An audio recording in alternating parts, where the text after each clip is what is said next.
Greetings, everybody. Dr. Joe Dispenza here. Knowledge is the precursor to experience. And the more knowledge we have, the more prepared we are for a new event in our life. And if we can assign more meaning behind what we're doing, we always gain greater value. So I want to start off by talking about how most people live their life. It is a fact scientifically that your brain is organized to reflect everything you know in your life. Your brain is a record of all the things you've learned intellectually and all the things that you've experienced in your life. In other words, your brain is an artifact.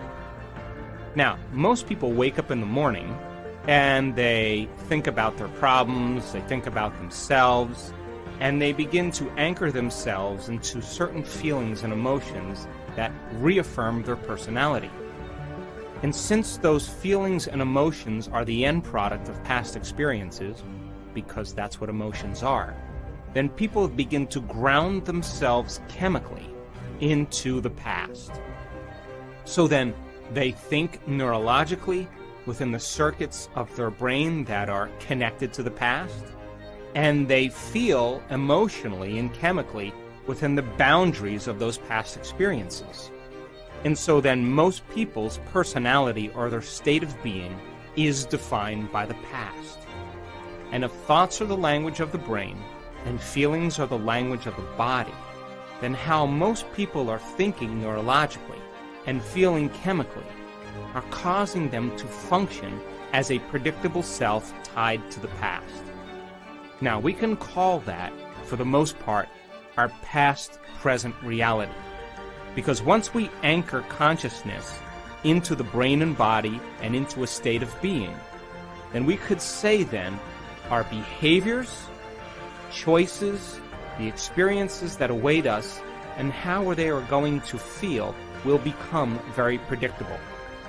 And so people tend to think the same thoughts, they make the same choices, they demonstrate the same behaviors that create the same experiences, all for the familiar emotion that's called the old personality or the old self. Now, this CD is about defining yourself as a vision of the future instead of a memory of the past. So then in order for you to go from the old self to the new self, one of the ingredients that helps you to do that is consciousness. Now, consciousness is awareness, and awareness is paying attention and noticing. So the more conscious you are of your unconscious self, the less unconscious you will go during the course of your day. Now, I picked two very specific times for these meditations.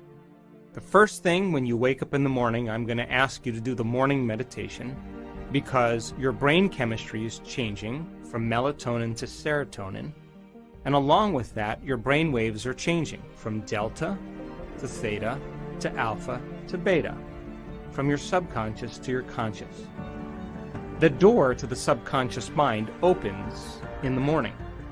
So if you begin to think about a new reality for yourself, you begin to think about a new experience that you would like to have, if you begin to contemplate a new way of being, and you begin to take some time out of your busy life and think about some future experience that awaits you, the mere process of thinking and contemplation is the building process neurologically in your brain. And so we are going to ask you to think about a future reality that you may want to experience, some change in yourself that you would like to embrace, some type of event that awaits you in the quantum field. As you begin to think about and speculate a new future event, the frontal lobe turns on. That's the crowning achievement of the human being. It's the creative center. And as you begin to ask the what-if questions, the speculative questions, what would it be like? How would it be? What future awaits me? What do I want?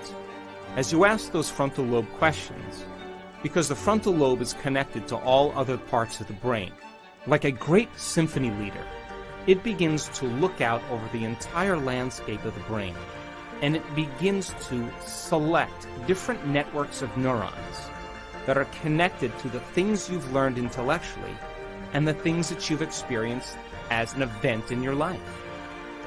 As the frontal lobe begins to call up all these different circuits, it begins to seamlessly piece them together to create a new level of mind.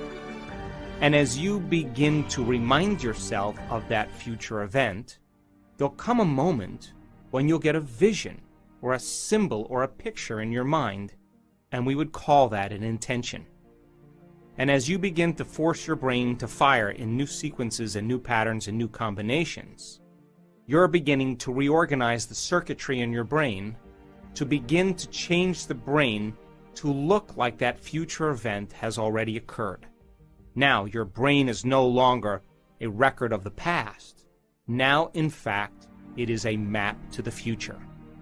As you begin to be defined by that vision of the future, you're moving into a future present reality. But that's not the end. Because in order for you to move into a new state of being, you either have to begin to experience the event emotionally. In other words, allow the thought to become the experience in your mind. And if thought becomes the experience in your mind, the end product of that experience is called a feeling or an emotion. Or, I'm going to ask you to teach your body emotionally how that future event is going to feel before it occurs. And as you begin to combine that clear intention with an elevated emotion of gratitude or joy or inspiration, of feeling unlimited, of feeling empowered, your body as the unconscious mind begins to believe and accept that it's living in that future reality in the present moment, and you're beginning to activate and signal new genes in new ways so that your body is now living in the future instead of the past. So as the body moves into a new future present reality, your biology begins to change because now you're in a new state of being. Once you're in this new state of being, I'm going to ask you to think about the choices you're going to make, to review the behaviors you're going to demonstrate during this day. One day, one lifetime. What experiences await you and how they would feel.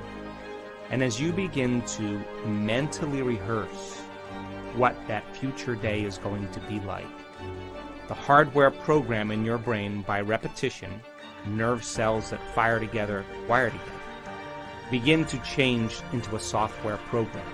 In other words, you're able to reproduce that level of mind easier and easier each day.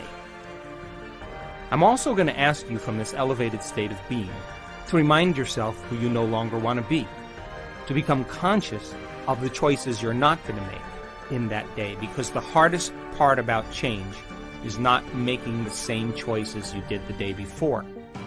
And the other difficulty about change is that we go unconscious.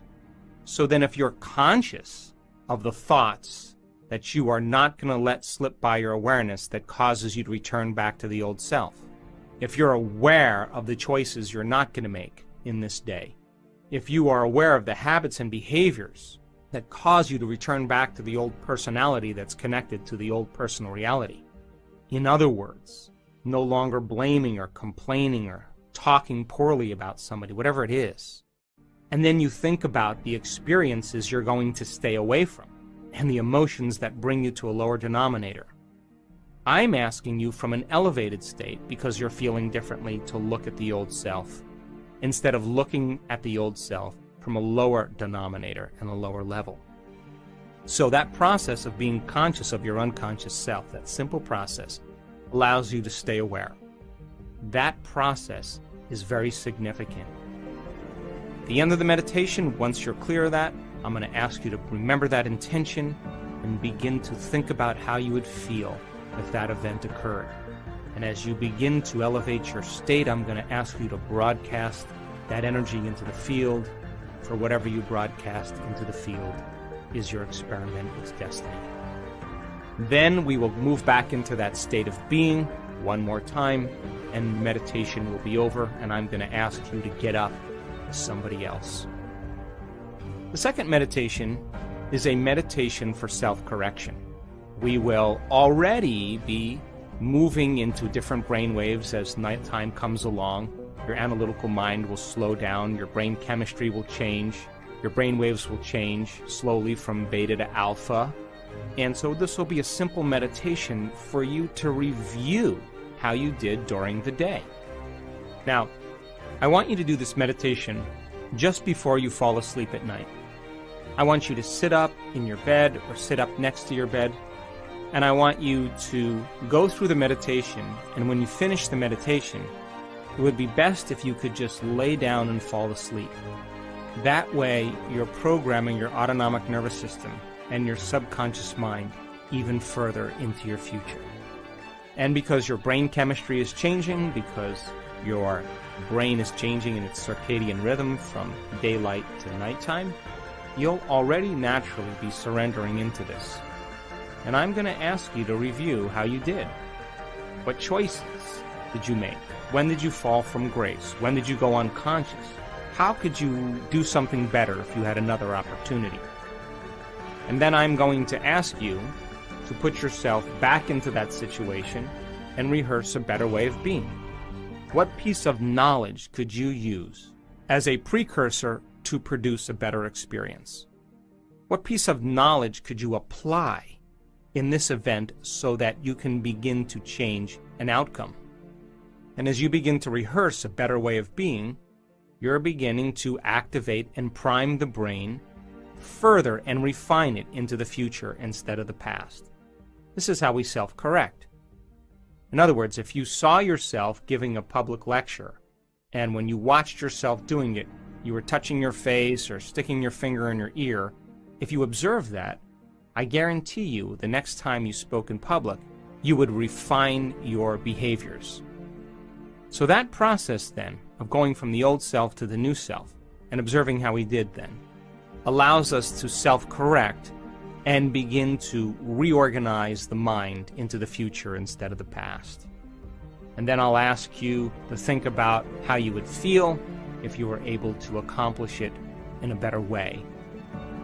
Also, during this evening meditation, where you're observing how you did during the day, I want you to acknowledge yourself for the right choices you made, the better behaviors that you demonstrated, the new experiences that you created, the thoughts that you liked about yourself, and how you felt. And so take a moment during this meditation for you to celebrate the changes that you made.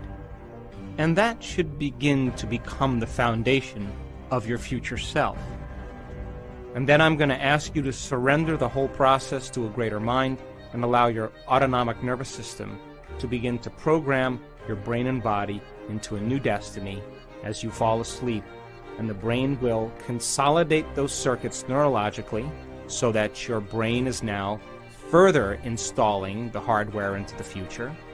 And the chemicals that are released that begin to epigenetically signal new genes in new ways then allows your body to be conditioned into a new biology.